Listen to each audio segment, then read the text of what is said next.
Bienvenidos todas y todas a una nueva visita virtual, en esta ocasión muy especial porque vamos a conocer de primera mano Cueva de los Candiles, ubicada en el conjunto arqueológico de Riscochapín, en los límites territoriales del municipio de Tejeda y de Artenara, formando uno de los espacios más singulares y que respaldan esos criterios tan importantes para el paisaje cultural de Risco Caído, las montañas sagradas de Gran Canaria, declarado en el año 2019 Patrimonio de la Humanidad. Exactamente, es una cueva artificial cuyas medidas son 9 metros de largo, 3 de ancho y 2,3 de altura, siendo la entrada la parte más pequeña, dando una sensación de apertura hacia el fondo de la cueva. Lo llamativo de este espacio es que encontramos un gran número de estas formaciones grabadas, que no solo encontramos esta tendencia equilátera, ¿no?, con este vértice invertido, encontramos otro tipo de grabado, pero sin duda es uno de los espacios que tanto a nivel insular como a nivel mundial se encuentra un mayor número de este tipo de grabados en todo el mundo, siendo la pared izquierda la que más tenga. También le sigue su pared derecha y al final su pared del fondo. A destacar que en el techo no encontramos ningún tipo de grabado, ni tampoco encontramos los tipos de grabados como los que se suelen denominar como zoomorfos o antropomorfos. Para profundizar aún más en este espacio e interpretarlo aún mejor, hemos contado con la ayuda de tres especialistas de renombre: Verónica Alberto, Teresa Delgado y Cristina Ojeda, donde no solo vamos a estar conociendo la propia cueva, sino también nos acercaremos a diversos temas que nos puedan aproximarnos precisamente a cómo interpretar y darle un acercamiento más objetivo a este lugar.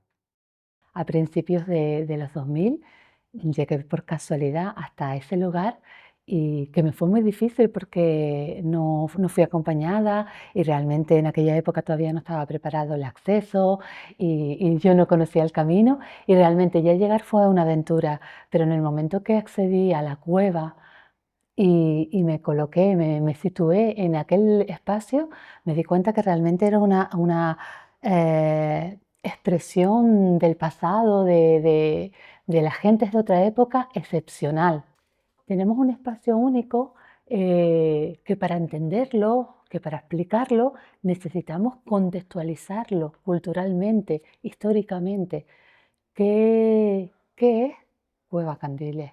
Entonces, Mm, es algo difícil, ese sería un reto para nosotros en estos momentos, porque la verdad no tenemos excesivos datos que nos permitan esa contextualización o ese conocimiento profundo de toda la significación de lo que representa este lugar. Pero yo creo que para empezar podríamos decir que, que este espacio podríamos a lo mejor colocarlo en un momento histórico concreto, que es un momento histórico de los últimos siglos de esta sociedad, de este grupo humano que habitó Gran Canaria. Realmente lo vincularíamos con toda una serie de cambios, de procesos, de transformaciones que acaecen a partir de esos momentos finales, de esos últimos siglos. ¿Y por qué colocarlo en ese, digamos, contexto histórico del final, de esos últimos siglos? Porque no tenemos muchas dataciones cronológicas, dataciones que nos permitan una fecha precisa para saber cuándo empiezan a producirse ese tipo de expresiones, de manifestaciones en Gran Canaria. Las poquitas que hay, podríamos considerar la datación de la cueva número 8 de Risco Caído, que es una datación que está hecha sobre madera, sobre un fragmento de madera de follado, que nos sitúa en ese final, en esos momentos finales, epigonales del siglo XIV, del siglo XV. Tenemos una datación para la cueva del Cagarrutal, que también se va a ese momento ya límite de existencia de estos grupos en el siglo XV, y yo creo que podríamos considerar que este mundo de las cuevas artificiales que tienen representaciones de triángulos cúbicos estaría situada en esos momentos finales. Algo que a mí me parece súper importante es que Cueva Candiles es un espacio público. Público en el sentido que trasciende o que va más allá de lo familiar, de lo doméstico. Nosotros muchas veces en Gran Canaria, con nuestro trabajo en el mundo de la arqueología, lo que estamos documentando y lo que estamos, digamos, estamos accediendo es a un conocimiento de un ámbito que a veces es más reducido, que es el ámbito doméstico, el ámbito de lo cotidiano, de lo familiar, a partir de esos estudios, de esas intervenciones, excavaciones que hacemos en los contextos de habitación, que es donde normalmente solemos trabajar más, o a través del estudio de los contextos funerarios.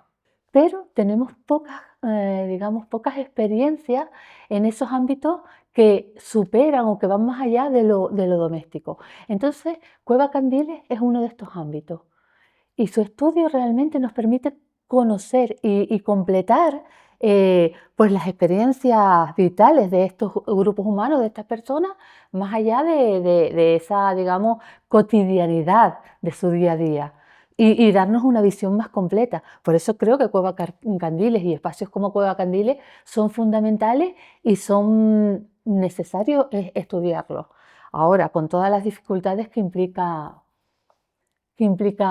el estudio de estos lugares por la falta de, digamos, de contexto cronológico, de contexto material para poder profundizar en ello. Comprender Candiles implica preguntarse no solo dónde estamos o cuándo fue utilizado este espacio, sino también qué nos está diciendo estas figuraciones grabadas que aparecen en sus paredes.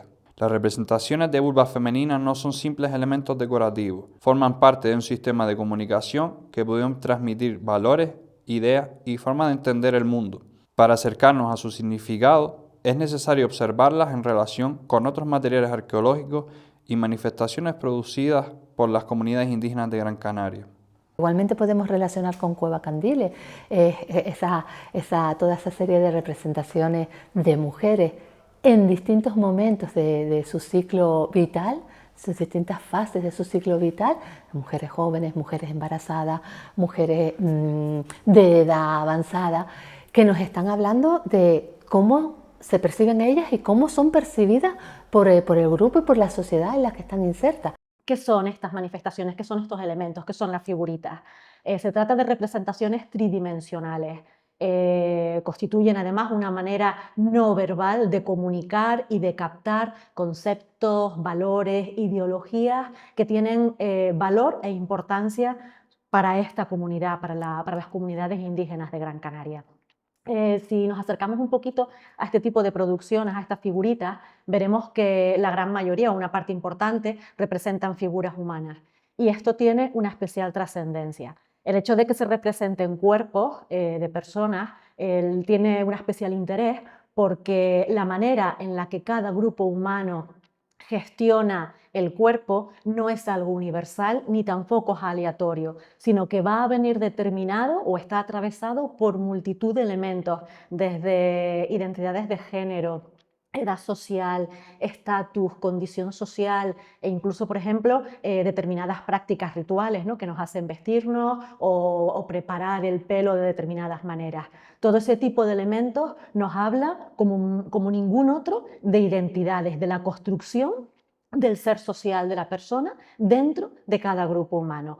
Y eso es uno de los grandes valores que tienen estas figuritas de barro cocido del periodo indígena de la isla de Gran Canaria. Además, no solamente muchas de ellas representan la figura humana, sino que vemos que el principal protagonismo lo tienen las mujeres. La mayoría son figuritas femeninas y muestran además una gran heterogeneidad en cuanto a posturas, fisonomía, estados, elementos anatómicos que se destacan o que no están representados, un grado, por ejemplo, de abstracción o de realismo, pero sin embargo, a medida que nos vamos acercando a este tipo de piezas, podemos ver que hay algunos elementos que las agrupan, al menos a una parte de esta estatuaria, que agrupan y que permiten, por así decirlo, generar categorías. De esta manera, por ejemplo, podemos ver cómo algunas figuras de barro cocido tratan de resaltar o marcan los elementos sexuales externos de la mujer. En otras, en lo que se incide es en el engrosamiento. Aparecen representadas mujeres gruesas. En otros casos, por ejemplo, se están representando diferentes estadios del embarazo. Al final, una parte de la estatuaria parece comunicarnos o parece decirnos que estamos ante la materialización de episodios que tienen una gran trascendencia en el ciclo de la vida de las mujeres.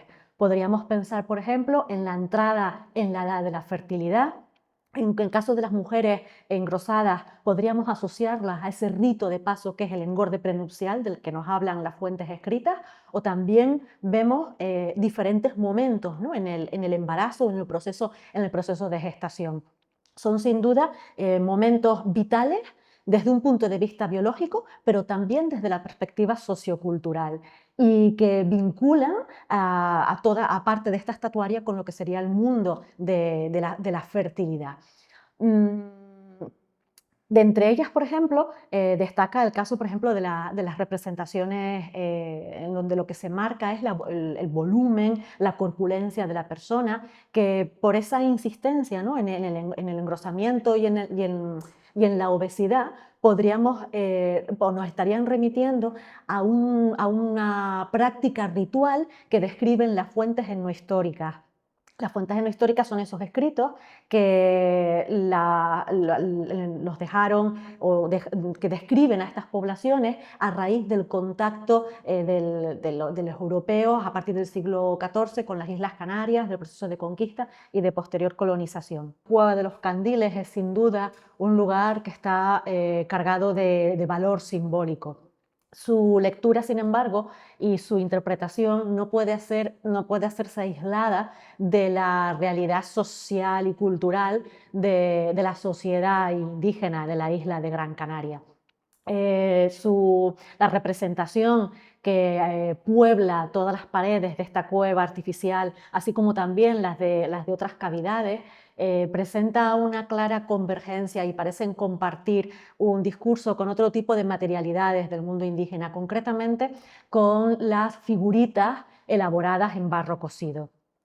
Durante mucho tiempo, las interpretaciones arqueológicas se centraron principalmente en determinados sectores de la población, dejando otras experiencias en un segundo plano. Hoy, nuevas perspectivas permiten formular preguntas diferentes y ampliar nuestra comprensión del pasado. Bueno, vamos a ver esa relación de Cueva Candiles y el mundo femenino, que también es interesante y obvio por lo que allí se expresa. Pero antes de empezar a reflexionar un poco sobre esta vinculación entre estos espacios de tipo más simbólico y el mundo femenino, me gustaría hacer a lo mejor alguna consideración relacionada con el estudio de las mujeres en el pasado. Para empezar, a nadie se le oculta que el papel de las mujeres en los estudios históricos, en reivindicar o poner de manifiesto cuál ha sido su papel a lo largo de la historia y cómo han contribuido al bienestar y al progreso de los grupos de la comunidad, ha estado silenciado, ha estado realmente obviado, y cuando no ha estado obviado realmente ha estado matizado por una consideración secundaria o de menor relevancia supeditada al papel de los hombres. Y así es como han sido las miradas a este mundo en concreto aborigen de Gran Canaria y de toda Canarias en el contexto de la investigación. De hecho, de modo que o las mujeres no han estado presentes, no solo las mujeres, el grupo considerados de menor relevancia, la infancia, las personas de edad avanzada, han estado menos consideradas o simplemente no han participado de esas narrativas históricas, sesgando la realidad, porque hombres y mujeres conformamos un todo que es el que da respuesta digamos, a cualquier vivencia o a cualquier experiencia de comunidad humana, de progreso en comunidad. Entonces, Bueno, eso es algo que a partir de finales del siglo XX y principios del siglo XXI empieza a cambiarse, empiezan a aparecer voces que reivindican ese reconocimiento y ese sacar a las mujeres, en concreto en este caso, de ese mundo, de ese olvido, de eso mantenerlas escondidas a partir de nuestras visiones mm, mm, más androcéntricas, que es las que han primado en la investigación, empieza a modificarse. Y en el caso de Gran Canaria, en concreto, pues hay trabajos que realmente desde muy temprano, al inicio del siglo XXI, comienzan a caminar, a transitar por esa senda. Pero a veces veo con cierta perplejidad que no tenemos claro qué es una perspectiva de género, qué son miradas de género al pasado. Y de hecho, pues a veces sucede, recientemente se publican cosas donde se dice que se hace desde una perspectiva de género y lo único que se está haciendo ahí es mencionar a las mujeres, decir, hay mujeres, hay hombres, que eso es una obviedad, en todo grupo humano hay hombres y hay mujeres. Entonces, eso no es una perspectiva de género, eso no es un lenguaje de inclusividad, no es un lenguaje de reconocimiento. Una perspectiva de género, lo que le digamos, en un análisis, en un estudio de estas características, lo que nosotros buscamos es relacionar las relaciones de las personas en el pasado y cómo aporta cada una de ellas reconociendo su papel y su identidad dentro del grupo, y cómo aporta a la subsistencia y cómo aporta a la reproducción social del grupo, que en definitiva es a lo que aspira cualquier grupo humano, a la reproducción, no solo biológica, sino a la reproducción de sus formas de vida. Entonces, pues esas miradas que efectivamente estamos empezando a realizar y a desarrollar, a veces están un poco distorsionadas por esa creencia de decir que no, yo es que estoy haciendo miradas de género porque estoy nombrando a las mujeres o porque me estoy fijando en ellas, no. Obviamente te tienes que fijar en ellas porque estaban allí, estuvieron allí y participaron de todo el relato. Pero no basta con eso, lo que necesitamos conseguir es mm, imbricarlas dentro de un contexto cultural concreto, es una construcción cultural y qué papel tienen ellas, qué papel tienen ellos y cómo entre todos resuelven una situación que es la experiencia, digamos, la existencia, su propia existencia.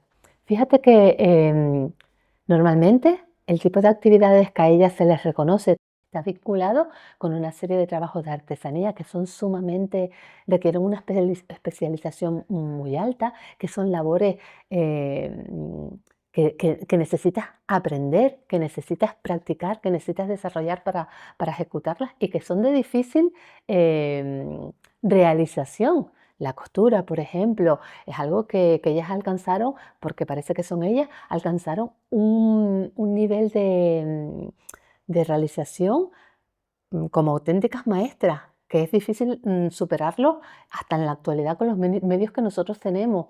Esas producciones cerámicas, esas producciones textiles, pues son toda una serie de elementos que eran necesarios en su día a día y que nosotros desde nuestra perspectiva occidental hemos minusvalorado. No lo considerábamos como algo importante cuando realmente tiene toda la importancia para ese mantenimiento del grupo.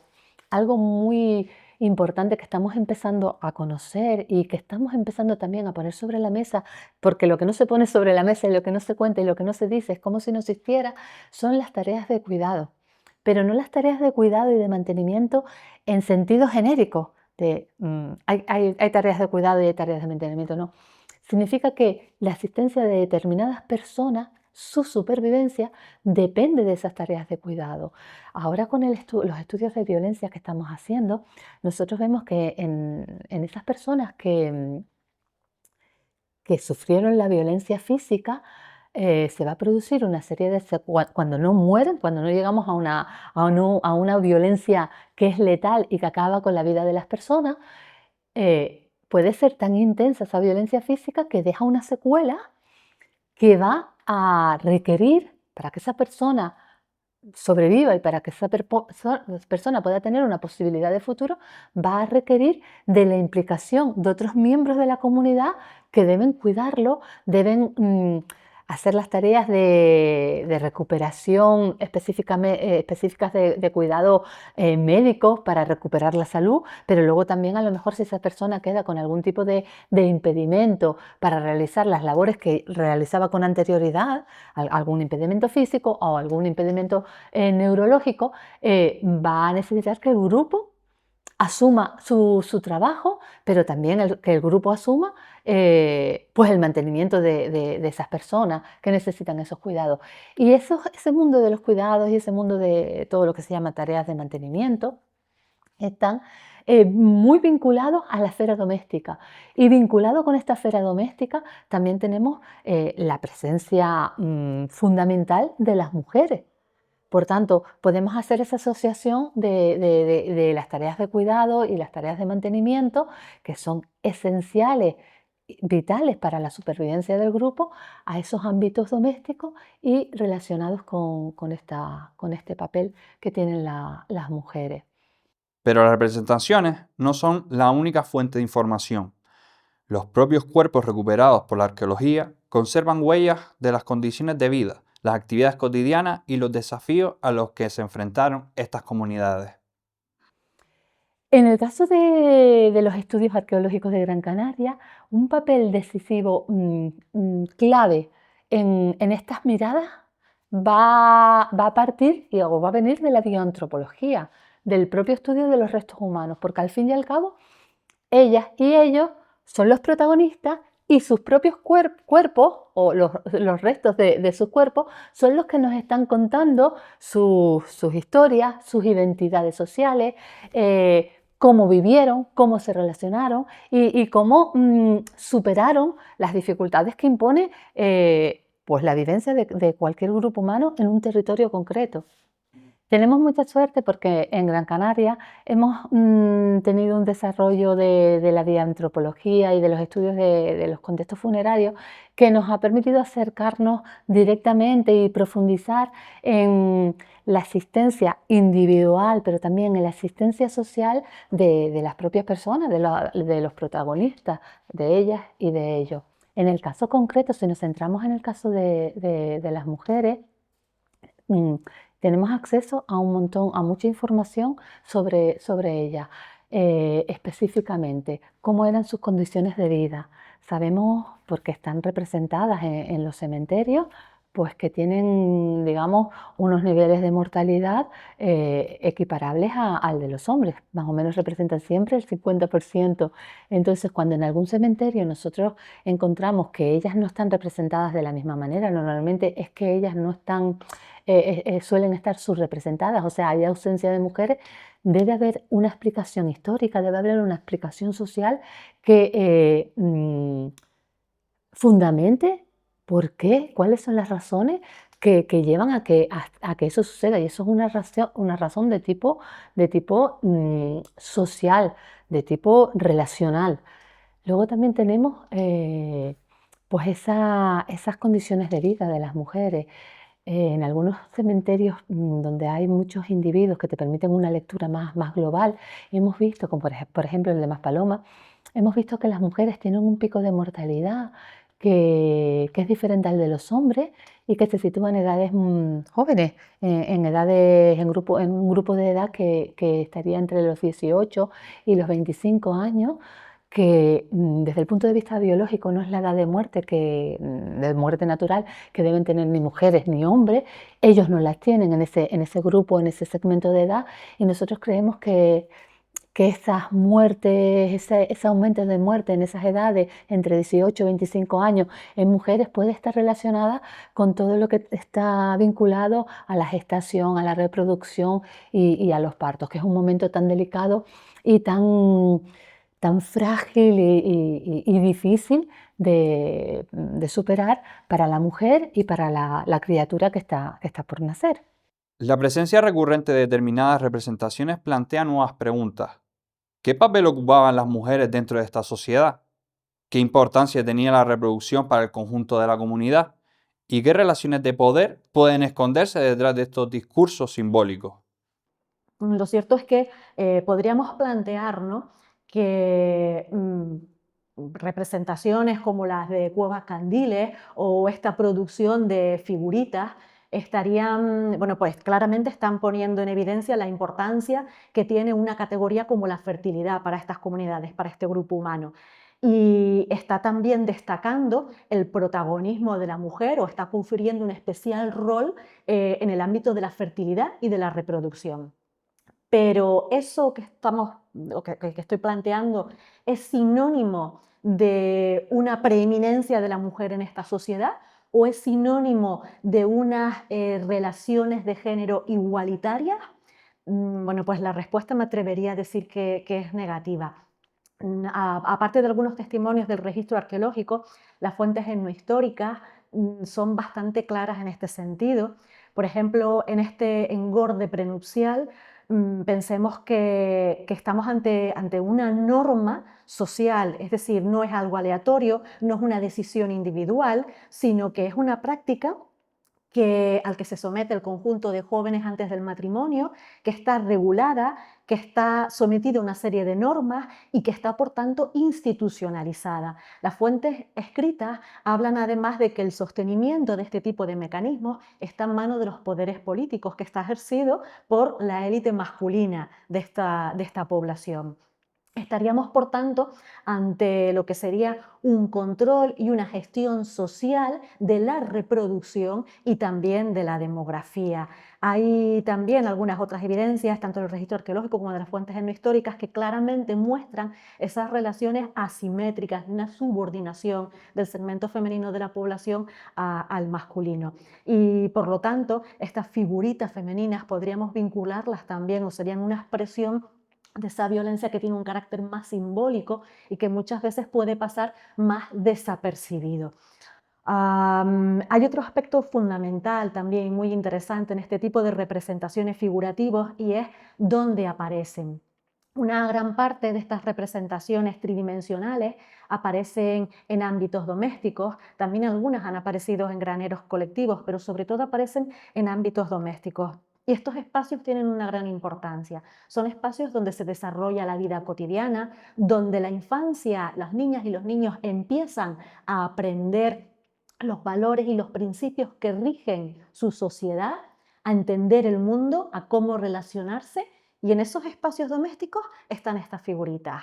Esas figuritas se ven a lo mejor de manera casi cotidiana y están comunicando de manera no verbal unas identidades de género.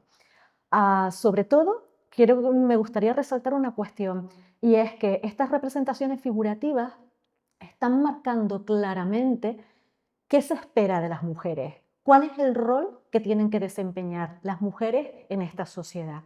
Y eso también es un elemento más que nos habla de que estas figuritas realmente no están expresando unas igualdades en las relaciones de género, están expresando los roles, la posición y el papel que tienen que desempeñar las mujeres en esta sociedad. Y se están comunicando sobre todo en los espacios en el mundo doméstico. Y otra cuestión que creo que también es sumamente importante es en qué momento se producen estas figuritas. Fíjense, hasta no hace mucho tiempo pensábamos que casi todas las producciones, casi toda la materialidad del mundo indígena, de las sociedades indígenas, estaban metidas dentro de un único tiempo, que era ese periodo prehispánico. Pero hace ya años que hemos podido acceder a través de análisis estadísticos de las cronologías y de otros aspectos, a empezar a ordenar un poco todas estas expresiones y a empezar a entender que a lo largo del periodo indígena se produjeron cambios profundos.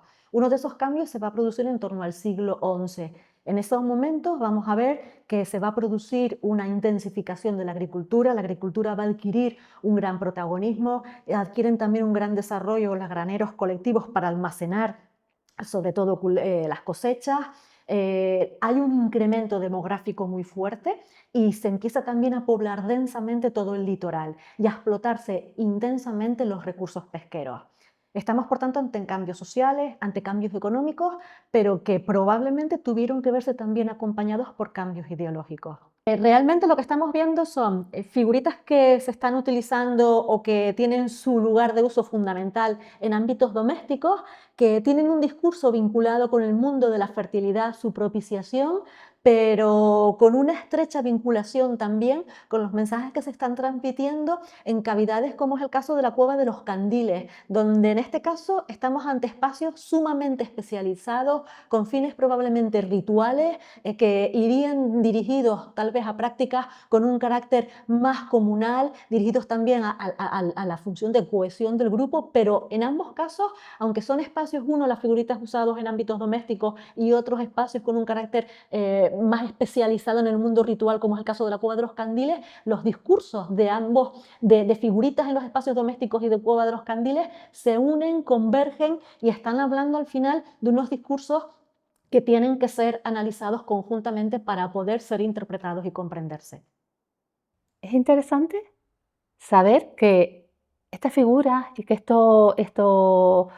estas representaciones de triángulos públicos en cuevas como Candiles, todo el rato nos están hablando de la mujer, del papel de la mujer, de su relación con la fertilidad, pero nosotros no sabemos realmente, digamos, son espacios de celebración, a lo mejor de actividades simbólicas, ¿no? O religiosas o de culto, donde se celebran cultos vinculados a estos espacios, tanto domésticos como públicos, pero nosotros realmente no sabemos cómo se ejerce el ritual, lo ejercen solo ellas, si el ritual lo dirigen ellos y lo ejercen ellas y ellos, si solo ellos. Eso realmente es más difícil de conocer. Siempre tiene que ser una lectura objetiva y no idealizada.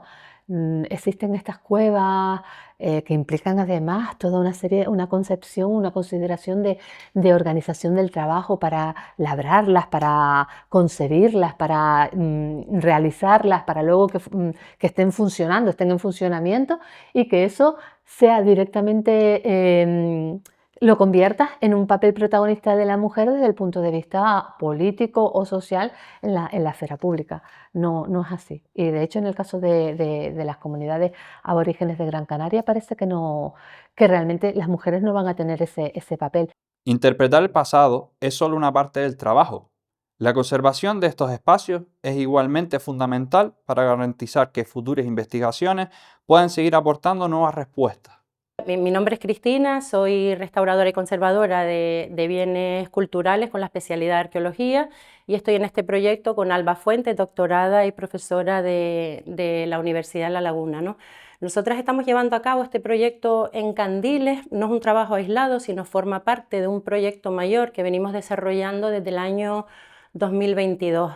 Este proyecto se basa en un estudio diagnóstico del estado de conservación de las cuevas con representaciones artísticas que se encuentran en este marco de protección, que es el reciente declarado Patrimonio de la Humanidad, Risco Caído, ¿no? Que es bueno, en el contexto este de paisaje cultural Risco Caído y montañas sagradas de Gran Canaria, ¿no?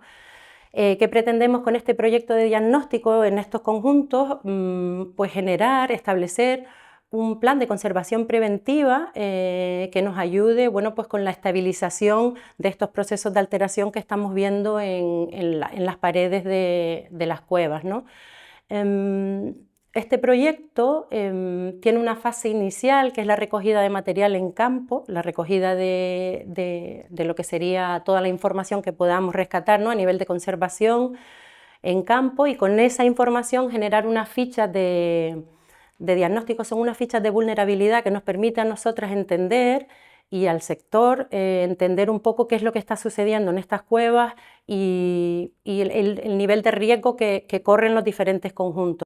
Pues esta primera fase de recogida de información se hace a base de unas fichas de patologías que hemos creado, que tienen unas categorías, ¿no? Por ejemplo, pérdida de material. Dentro de pérdida de material, ¿qué encontramos? Encontramos arenización, encontramos deslascados, delaminación, y bueno, se genera una matriz de alteraciones que luego van asociadas también a unos mapas de alteración que ubican esas alteraciones espacialmente en esas paredes rocosas que son los soportes de estas pinturas y y de estos grabados. También se asocian a estas alteraciones agentes de alteración. ¿Qué agentes encontramos en estos contextos? Pues el factor antrópico, el propio uso de las cuevas como espacios etnográficos.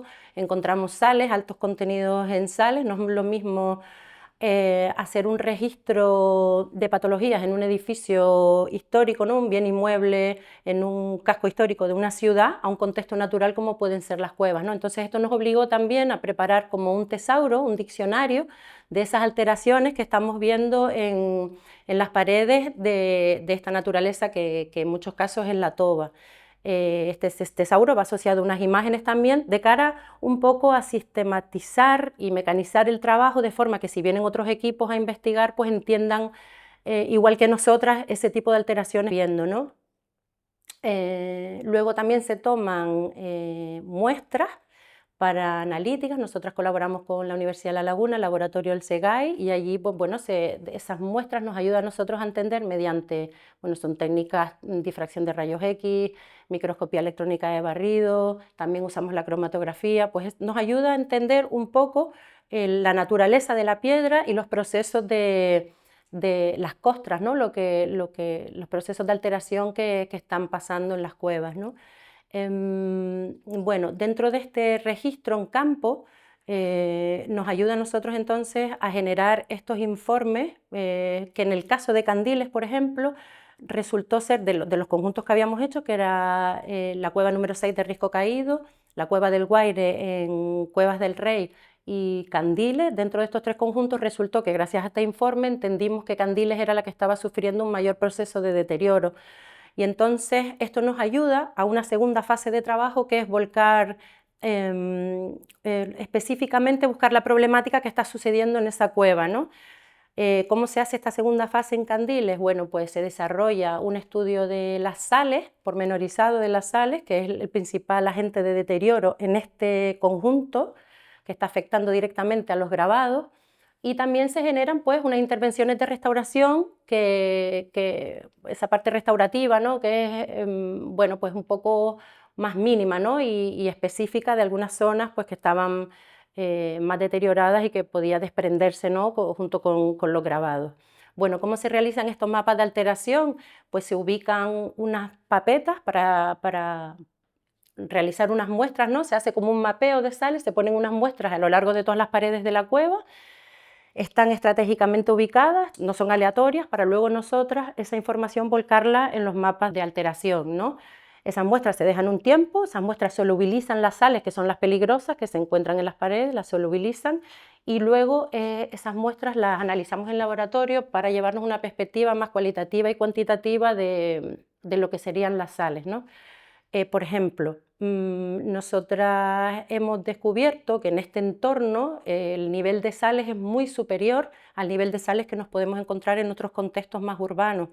En el caso de Candiles específicamente existe un porcentaje de sales de cloruros y nitratos, por ejemplo, bastante elevado con respecto a otros entornos. Y bueno, el foco de nitratos podría venir un poco del propio uso etnográfico de la cueva, porque son sales asociadas a excrementos de animales, pero los cloruros están asociados al mar. Entonces, bueno, ¿cómo llegan esos niveles, esos índices de cloruros a esas zonas, ¿no? A esos entornos? Bueno, pues esa es una línea de investigación que también hemos abierto y bueno, pues es tratar de entender ahí un poco la procedencia, ya que son sales que están perjudicando directamente a las pinturas y grabados. Luego, ¿qué intervención de restauración? Bueno, pues siempre bajo el criterio de mínima intervención se hacen aplicaciones de mortero y algunas consolidaciones puntuales pues en zonas de deslascados y en zonas de desprendimiento que habíamos visto que podían peligrar, hacer peligrar esos grabados, ¿no? Pues afianzar un poquito el soporte en esas zonas que ese primer informe de diagnóstico nos dijo que estaban más vulnerables.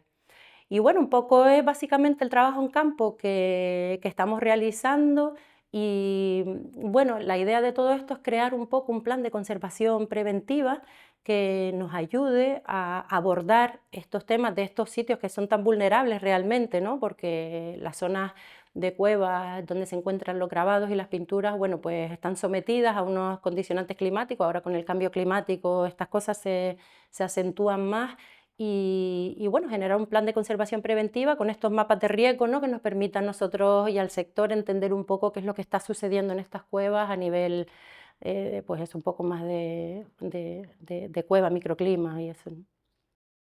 Ahora lo que estamos viendo aquí es un mapa de la pared oeste de la cueva de Candiles, que se saca de un renderizado de las fotogrametrías que realiza Carlos Gil, sobre todo en este tipo de contextos, y nosotros de ahí sacamos unas ortofotos sobre las que generamos estos planos, ¿no? Esto, por ejemplo, es el mapeo de sales, son la localización de las obleas en la pared y los contenidos de sales de cada oblea. ¿Qué ocurre? Que, pues, que genera un mapa de calor donde nosotras vemos exactamente los puntos de más sales en la pared. Esto, junto con los mapas de alteración, nos permite a nosotros ubicar perfectamente qué tipo de sales están afectando a qué zonas de la pared y qué tipo de alteraciones genera esa sal. Por ejemplo, los cloruros, pues las zonas de más rositas, que son las zonas de arenización, y zonas de más afectación, por ejemplo, en la pared del fondo, se ve que la zona de más calor, ¿no? de mayor contenido en sales, pues está afectando a esa zona en cuanto a arenización del soporte rocoso. Son las fichas de Candiles las que realizamos in situ, y estas son las subcategorías que estábamos hablando, subcategorías y categorías, ¿no? Por ejemplo, aquí tenemos pérdida de material, dentro de pérdida de material tenemos el digregado, arenización, se especifica dónde y la extensión. Aquí están los números que le dan ese valor en extensión y en intensidad, que luego nos sirve a nosotras para relacionar la peligrosidad de este agente que se asocia, por ejemplo, pues, a contaminantes climáticos e hidrológicos, ¿no? También se asocian aquí un registro fotográfico de esas alteraciones. Y bueno, esto lo que genera es una tabla resultado, pues una tabla de riesgo, ¿no? De incidencias sobre las diferentes zonas del muro. En estas fotos podemos ver el antes y el después de una reintegración puntual que se realizó en un deslascado que había en la entrada de la cueva, pero asociada a esta línea aquí de grabados. Estaba muy cerca y entonces, bueno, pues se decidió intervenir para evitar la incidencia de elementos atmosféricos dentro de esta grieta, pues se reintegró con un mortero un poco mimetizado, ¿no? Integrado pues en lo que sería los colores del soporte rocoso, ¿no? Y así evitamos pues el posible desprendimiento a corto plazo, que se ve aquí, este hueco blanco serían las sales que han provocado que se desprenda justo este deslascado, ¿no? de la entrada de la cueva. Y, ¿sabes? Inyección de mortero y aplicación de mortero con espatulado, a la vez que consolidación, ¿no? de las paredes, para evitar un poco esos desprendimientos más acusados, ¿no? Esos deslascados que pueden afectar a las zonas de paneles de grabado. Hombres los que iban a Candiles a mirar eso, los que describían, ¿no? Esos grabados. Entonces, bueno, pues la perspectiva siempre es más masculina, ¿no? Sería interesante, bueno, pues abrir esa vía de investigación más femenina, ¿no? Mujeres antropólogas, arqueólogas que se dediquen a sentarse allí a mirar esos grabados y darle una nueva perspectiva y un nuevo sentido, ¿no? A todas esas formas, porque no solo son triángulos, ¿no? Sino hay muchísimas formas que se solapan, ¿no? En esa cueva, aparte de que tuvo un uso más histórico también, ¿no?